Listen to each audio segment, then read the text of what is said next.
안녕하세요. 이번 시간은 141페이지 계약금 등의 반환채무 이행보장제도입니다.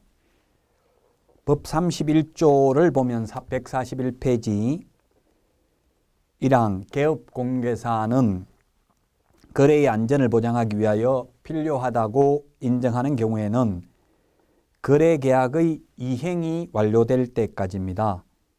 계약 성립할 때까지가 아니라 이행이 완료될 때까지 계약금, 중도금 또는 잔금을 우리는 계약금 등이라고 합니다. 이 계약금 등을 개업공개사 또는 대통령령이 정하는 자의 명의로 금융기관, 공제사업을 행하는 자, 신탁업자 등에게 예치하도록 권고할 수 있습니다.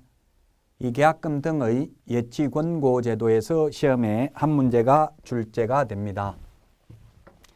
계약금 등에는 계약금뿐만 아니라 중도금, 잔금도 포함된다는 점을 유의하셔야 되겠습니다.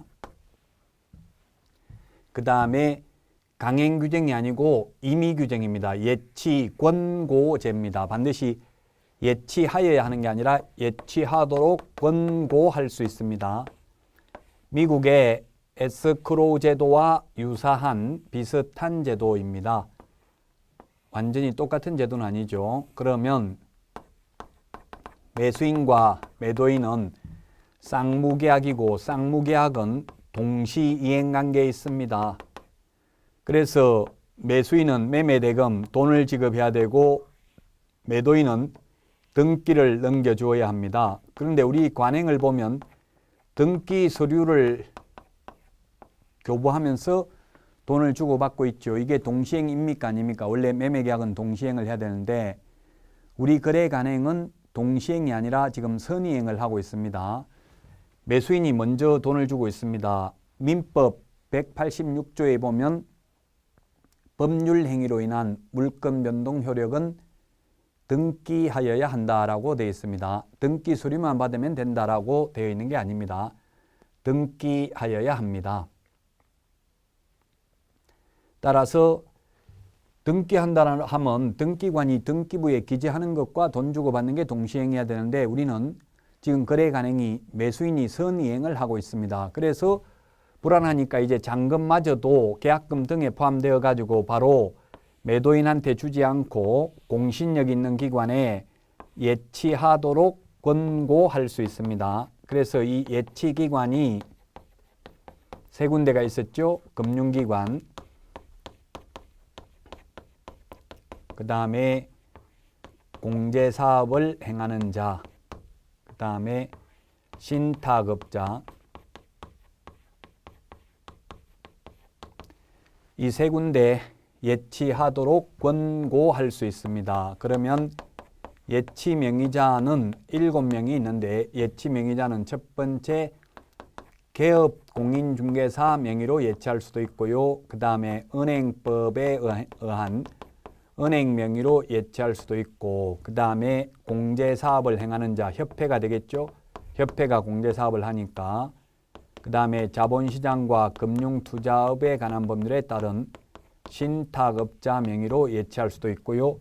우체국 예금보험에 관한 법률에 따른 채신관서 명의로 그 다음에 보험업법에 의한 보험회사 명의로 예치하도록 권고할 수도 있습니다.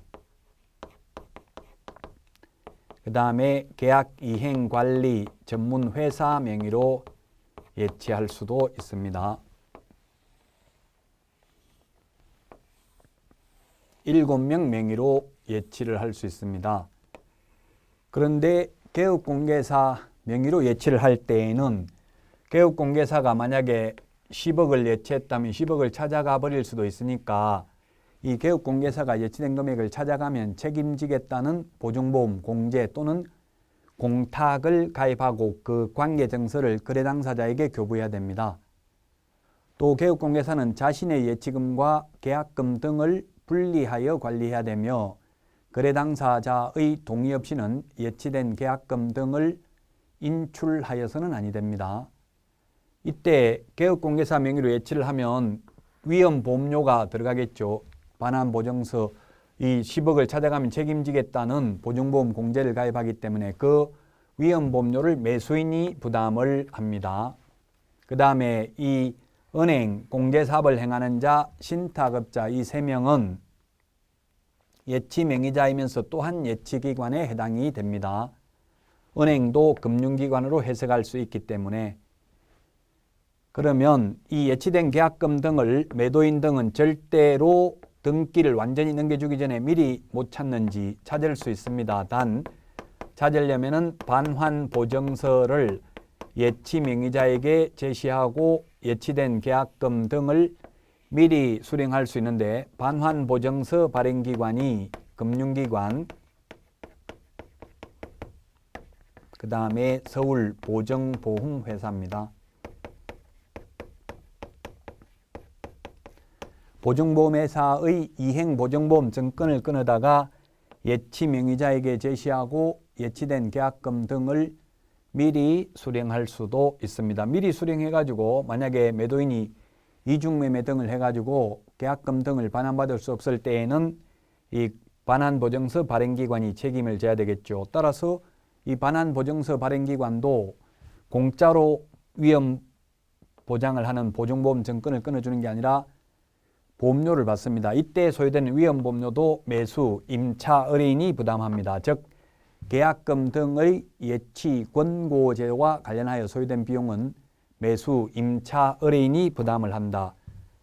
여기서 과거에는 학개론의 한 문제 에스크로우 제도가 시험에 나오다가 지금은 부동산 학개론 표준목차에 제외되면서 공인중개사법의 한 문제가 출제되는데 출제되는 걸 다시 한번 점검하면 개업공개사 등, 개업공개사 등이 아니고 계약금 등, 계약금 등에는 계약금뿐만 아니라 중도금, 잔금도 포함된다.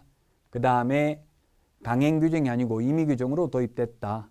계약 성립될 때까지가 아니라 이행이 완료될 때까지 예치하도록 권고할 수 있다. 그리고 예치명의자 7명, 예치기관 3명, 반환보증서 발행기관 2명 암기해야 된다. 금융기관은 모두 다 해당되네요. 반환보증서 발행기관, 그 다음에 예치기관, 은행이 또한 금융기관이라면 예치명의자에도 해당이 됩니다. 그 다음에 서울보증보험회사는 반환보증서 발행기관이고 보험업법에 의한 보험회사는 예치명의자입니다. 보험업법에 의한 보험회사는 수십 개가 됩니다. 그러나 보증보험회사는 서울보증보험회사 딱 하나밖에 없습니다. 따라서 이 계약금 등의 예치 권고 제도에서 한 문제 시험에 출제됩니다. 144페이지에 보니까 예치 명의자가 아닌 자는 했는데 답은 3번입니다. 공탁금을 예치받은 법원입니다. 법원 명의로 예치할 수 있다. 제3자 명의로 예치할 수 있다. 매도인 명의로 예치할 수 있다. 이런 것들이 X로 출제되었습니다. 따라서 3번이 정답이 되겠습니다. 다음은 146페이지 중개보수 및 실비인데 중개보수는 계산하는 거 한 문제, 일반적인 내용 한 문제에서 두 문제가 출제됩니다. 147페이지 박스의 판례를 보면 우리 개업공개사는 상법상 상인이기 때문에 그에 상응하는 보수를 약정이 없어도 받을 수 있다. 예를 들면 우리 집 팔아주세요 이렇게 하면은 개업공개사들이 팔아주면 중개보수는 줄 겁니까 안 줄 겁니까? 묻지도 않죠. 상법상 상인으로서 그에 상응하는 보수를 당연히 받을 수 있기 때문에 아예 묻지도 않습니다. 보수에 관한 약정이 없어도 받을 수 있다. 148페이지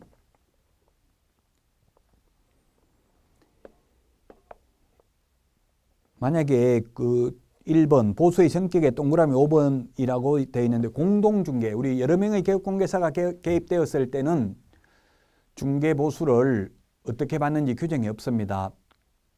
그러나 통상적으로는 공동중개하면 매도측 의뢰받은 사람은 매도인에게, 매수측 의뢰받은 개업공개사는 매수측에게 받고 있는 게 관행입니다. 법에는 규정이 없다.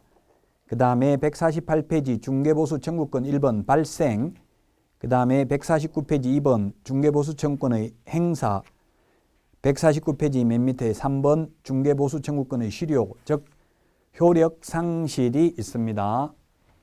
중개 보수 청구권,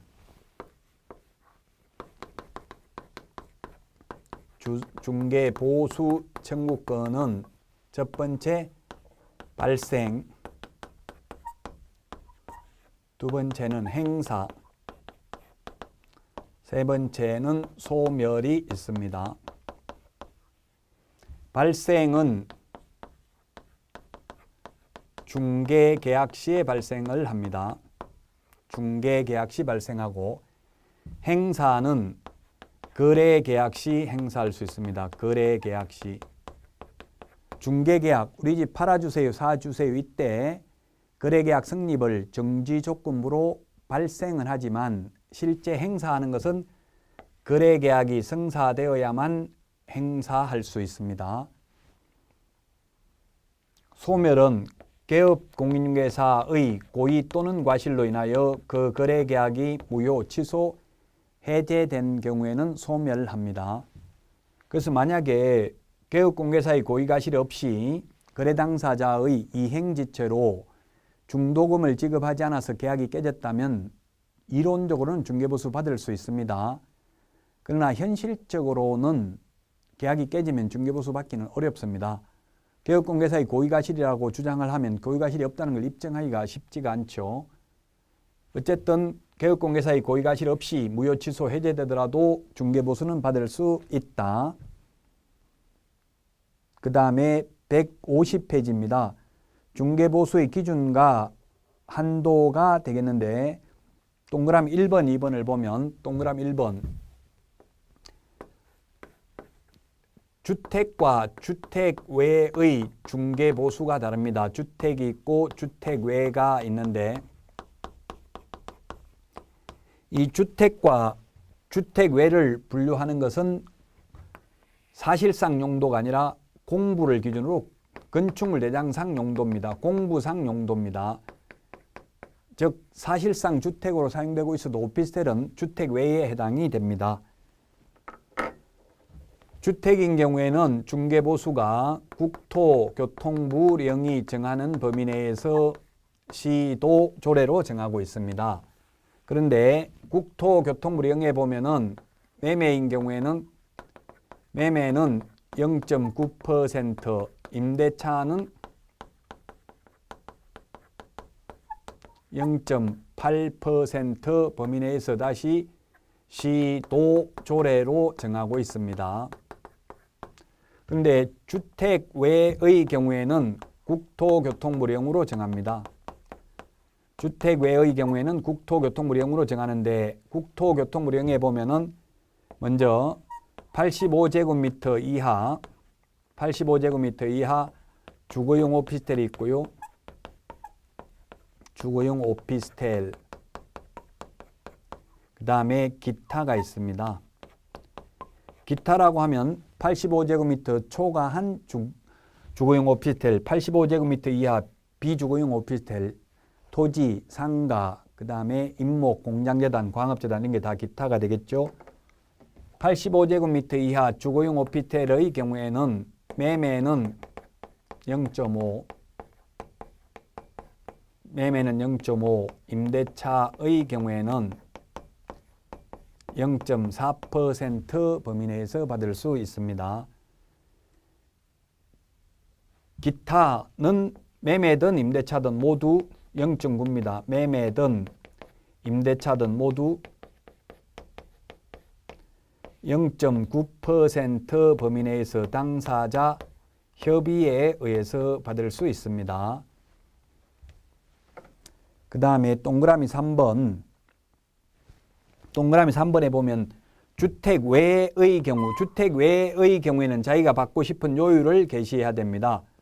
우리 중개사무소에 가보면 이 중개보수 요율표라고 해서 게시를 해놨는데 요율표에 보면 뭐라고 되어 있냐면 첫 번째 주택이 있습니다. 주택의 경우에는 시도 조례가 정하고 있는 요율표가 있습니다. 뭐 예를 들면 2억 미만인 경우 0.5%, 2억 이상이면 0.4% 이런 게 있고요. 그 다음에 주택 외의 경우에는 가로 퍼센트 이렇게 해가지고 가로 안에 자기가 받고 싶은 금액을 적어 넣으면 됩니다. 주택 외의 경우, 주택 외의 경우에만 그렇습니다. 주택 외의 경우. 왜 이렇게 규정을 만들었냐 하면은 주택인 경우는 시도 조례가 0.4, 0.5인데 주택 외의 경우는 매매든 임대차든 모두 0.9잖아요. 그래서 자율 경쟁을 유도하기 위해서 옆에서 0.8이라고 적으면 또 0.7, 0.6, 0.5 이렇게 자율 경쟁을 하다 보면 중개보수가 인하될 것으로 보고 주택 외의 경우에는 자기가 받고 싶은 금액을 게시해야 됩니다. 주택의 경우에는 시도 조례가 정한 요율을 게시하면 되겠습니다. 151페이지 4번입니다. 151페이지 동그라미 4번인데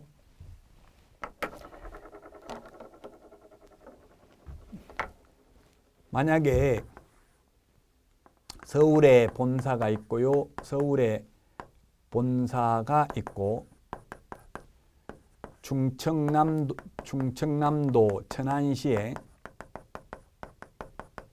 분사무소가 있고요. 경기도 평택시에 아파트가 있다면 평택에 있는 아파트를 천안의 분사무소에서 중개 행위를 하였을 경우에 어느 주택인 시도조례라고 했죠. 어느 시도조례가 정하는 중개보수를 받느냐 이 말이에요. 중개사무소 기준입니다. 사무소 기준. 중개대상물 소재지가 아니라 중개사무소 기준이기 때문에 사무소가 충남 천안에서 중개행위를 했기 때문에 충청남도 조례가 정하는 중개보수를 받습니다. 중개대상물 기준이 아니라 사무소 기준이 되겠습니다. 사무소 기준. 그 다음에 동그라미 5번입니다. 동일한 중개대상물에 대하여 동일 당사자 간의 매매를 포함한 둘 이상의 거래가 동일한 기회에 이루어지는 경우 매매했습니다. 두 사람 간에 매매를 했고요. 사가지고 그 자리에 또다시 임대차 계약을 체결하고 세입자로 눌러서 하는 경우입니다. 이런 경우 매매와 임대차가 동시에 일어났지만 매매에 대한 중개보수만 받는다. 민법에서는 이게 점유계정이죠. 점유계정. 주인으로 살다가 집 팔고 그 자리에 세입자로 눌러서 하는 경우 동일한 중개상물, 동일 당사자 간의 매매를 포함한 둘 이상의 거래가 동일한 기회에 이루어지는 경우입니다. 동일 세 번 들어가야 됩니다. 이런 경우 매매에 대한 중개보수만을 받는다는 것 주의를 하셔야 되겠습니다. 그 다음에 동그라미 6번 주택의 면적이 2분의 1 이상이면 전부 주택에 대한 규정을 적용합니다. 주택이 있고 주택 외가 있는데 상가가 있는데 주상곡파인데 주택의 면적이 50제곱미터고 상가의 면적이 50제곱미터인 경우는 100제곱미터 모두 다 주택에 대한 중개보수 규정을 적용합니다. 2분의 1 초과가 아니라 이상입니다. 이상. 그 다음에 양가로 2번 중개보수 초과 약정은 전부 무효가 아니라 초과 부분만 무효입니다. 법정 보수가 100만 원인데 1000만 원 받기로 약정했으면 초과 부분 900만 원만 무효가 되겠습니다. 그 다음에 151페이지 5번에 동그라미 1번입니다. 아파트 매매면 매매가가 기준이 되는데 분양권인 경우가 문제가 됩니다. 분양권만 판례가 규정하고 있습니다. 분양권의 경우는 분양가가 아니라 현재까지 들어간 돈입니다. 그래서 만약에 분양가가 3억이고 그 다음에 계약금을 3천만 원 10% 3천만 원 지급했고요. 그 다음에 1차 중도금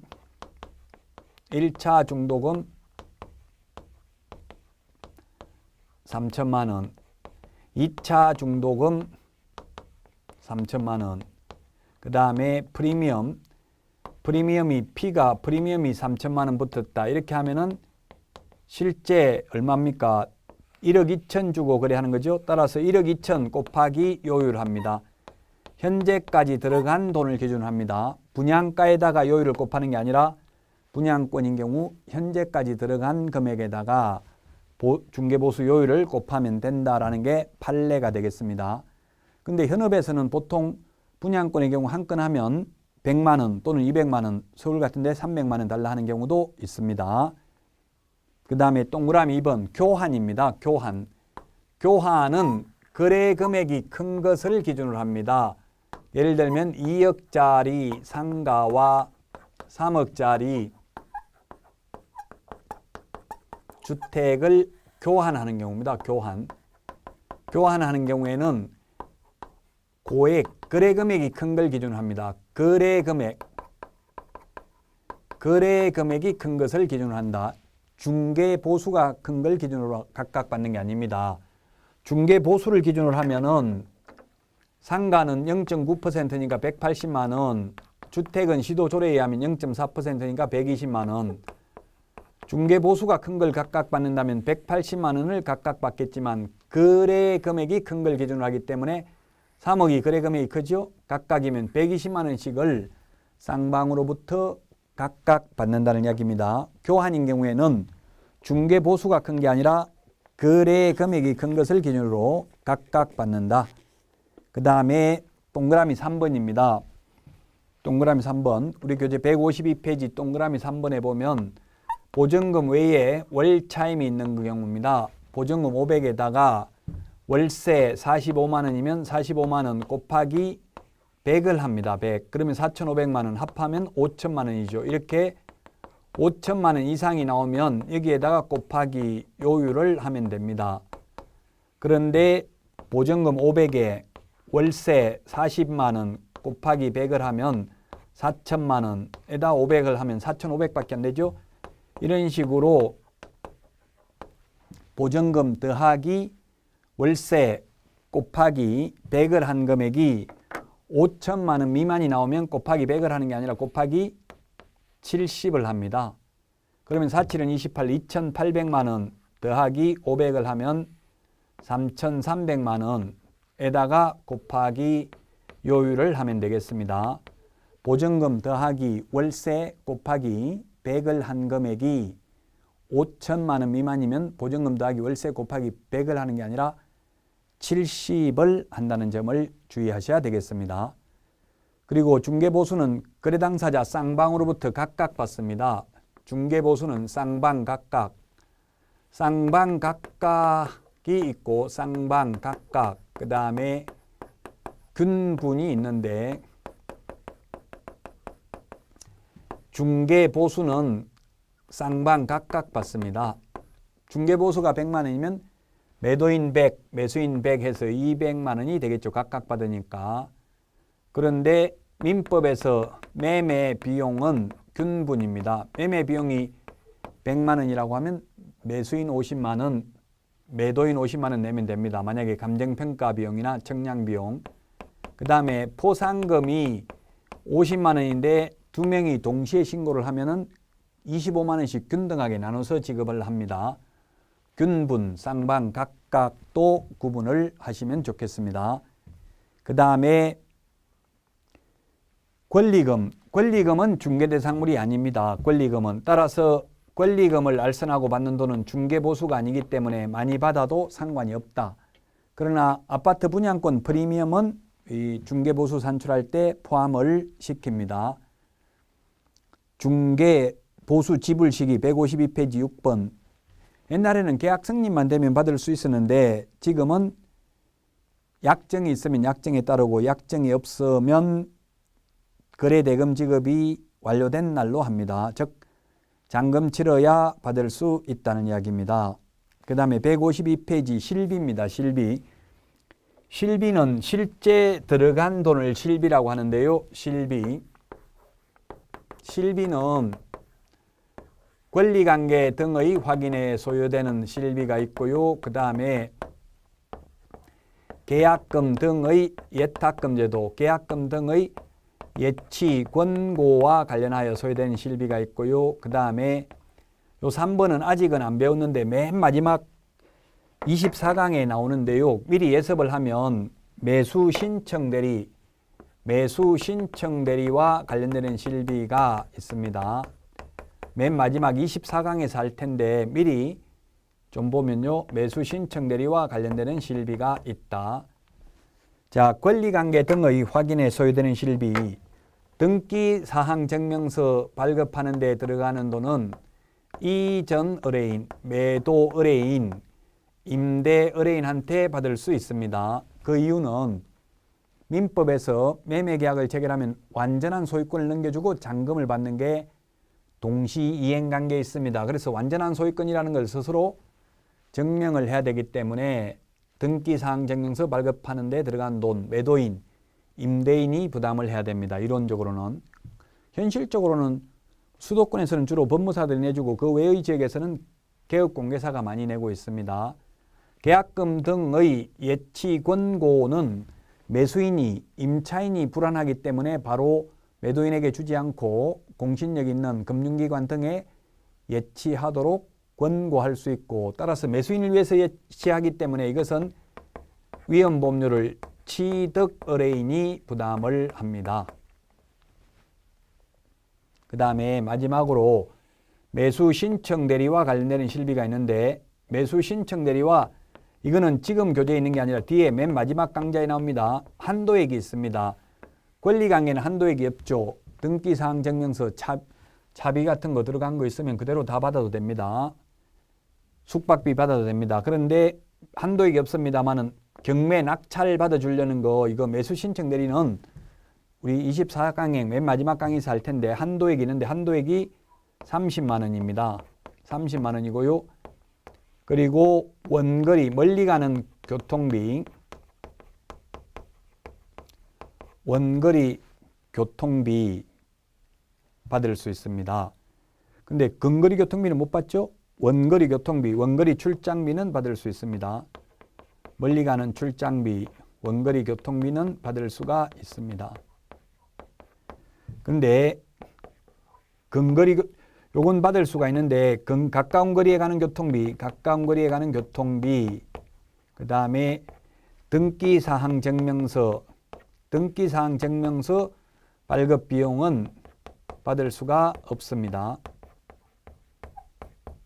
근거리 교통비나 등기사항 증명서 발급 비용은 받을 수 없고, 원거리 교통비나 원거리 출장비는 30만 원 범위 내에서 받을 수가 있습니다. 이거는 지금 교재에는 없고 예습을 한 겁니다.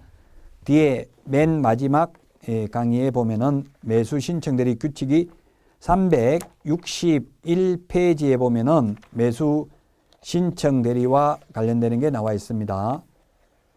그래서 매수 신청 대리 보수는 우리 370페이지에 보면 있죠. 370페이지 원거리 출장비 370페이지 지금 맨 밑에 양가로 3번에 보면 매수 신청 대리와 관련되는 실비가 나와 있습니다. 그래서 이 중개보수와 관련된 거는 계산하는 거 한 문제, 그 다음에 중개보수 일반적인 내용 한 문제 해서 두 문제가 출제가 됩니다.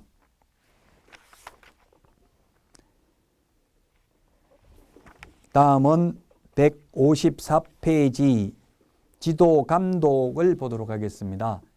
지도 감독과 관련되는 문제가 시험에 두 문제가 출제됩니다. 단순히 암기하는 내용인데 155페이지에 보면 지도 감독기관입니다.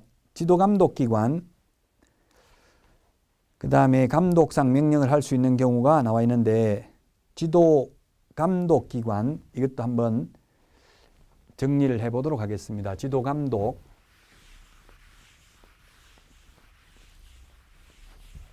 지도 감독관청이 있는데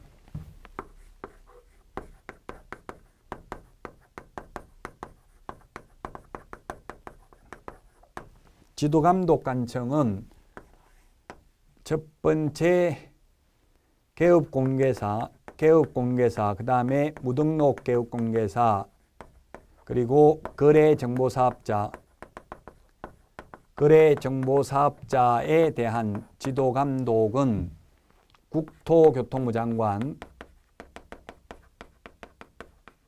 그 다음에 시도지사,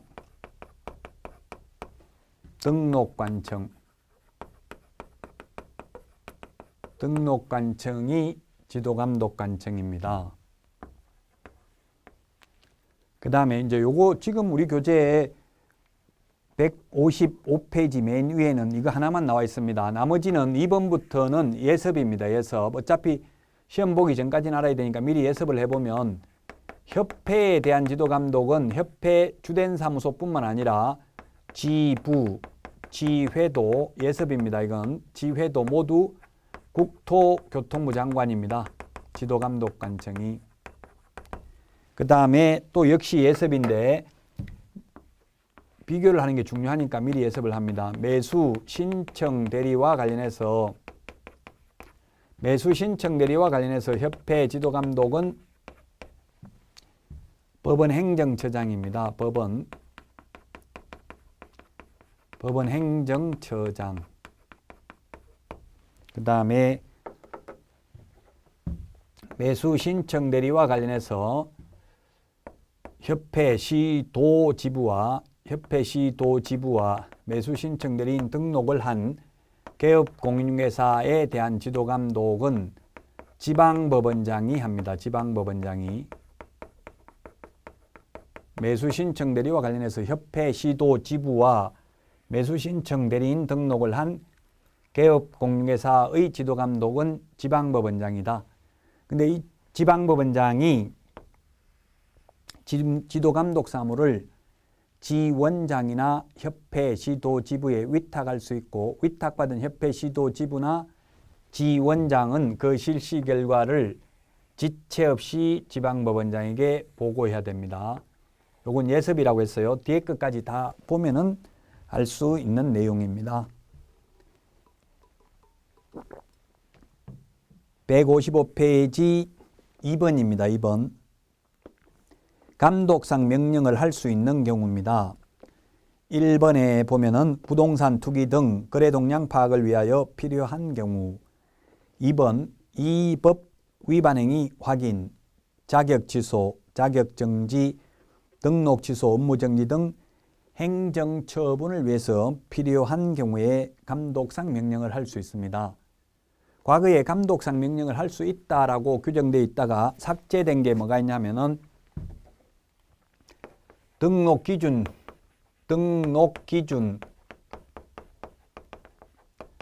적합 여부 확인을 위해서 필요한 경우, 그 다음에 거래정보사업자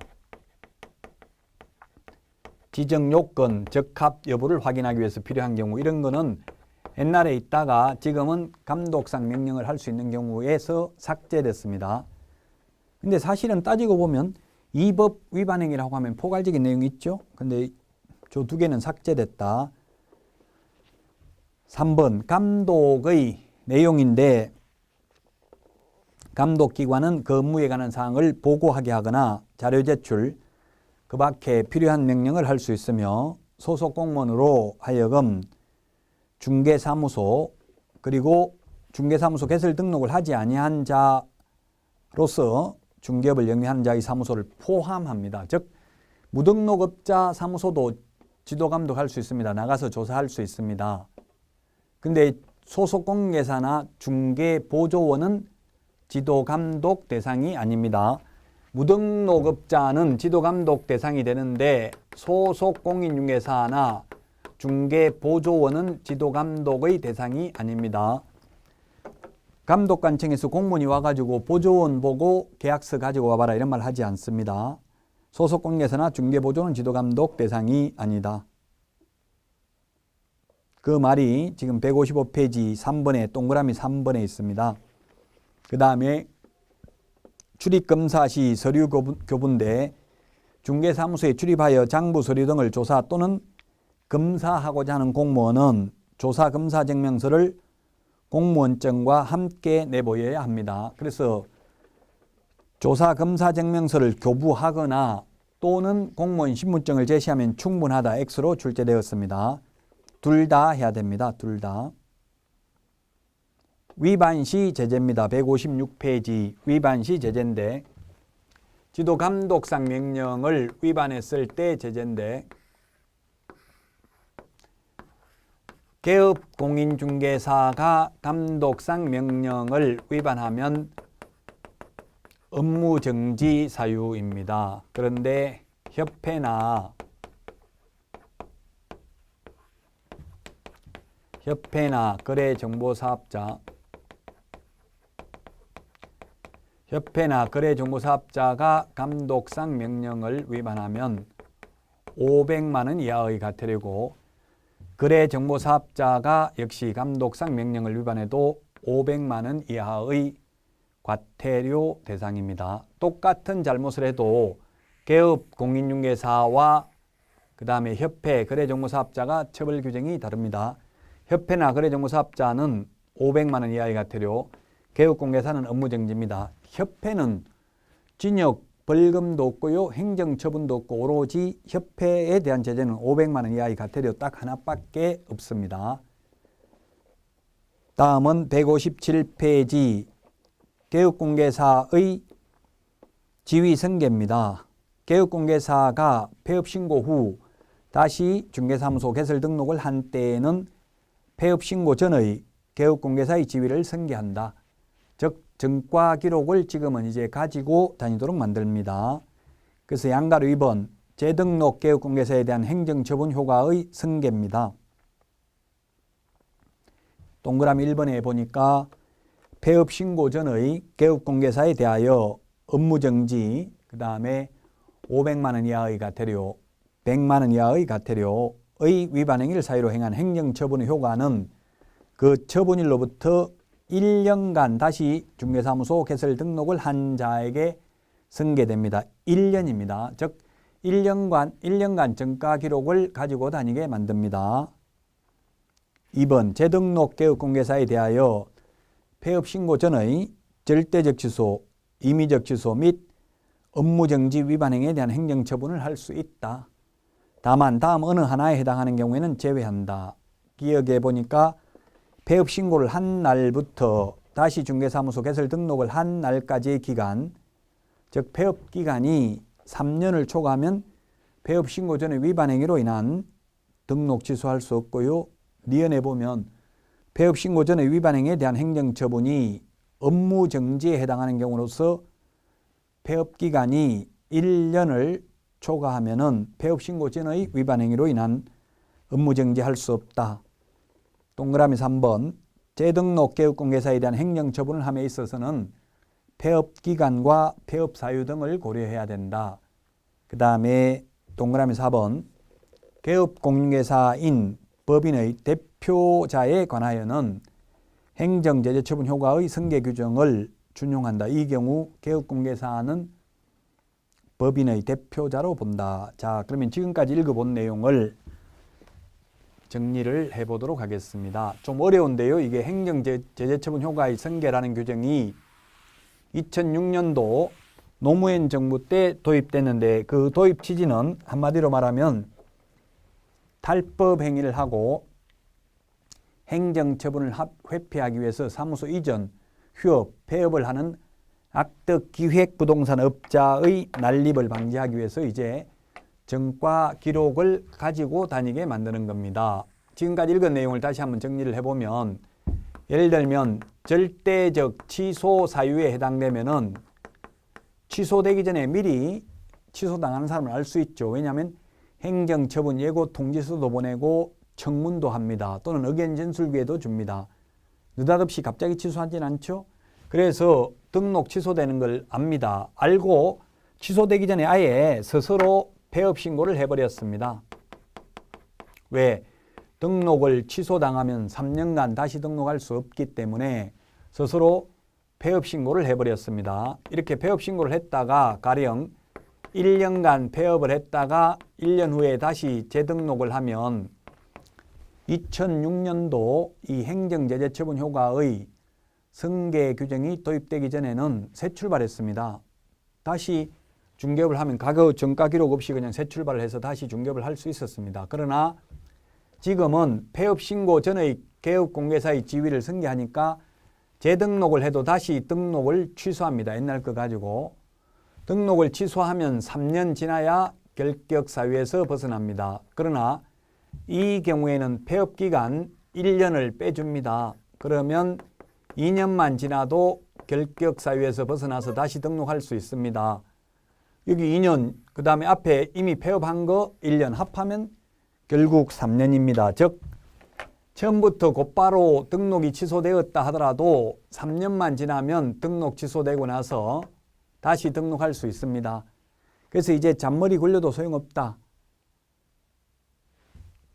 등록 취소를 회피하기 위해서 이렇게 스스로 폐업을 했다 다시 등록을 하면 결국은 등록이 취소되고 취소되면 3년 지나야 되는데 폐업 기간만큼 빼준다. 두 개 합하면 결국 3년이기 때문에 따라서 이 폐업 기간이 3년을 초과하면 폐업 기간이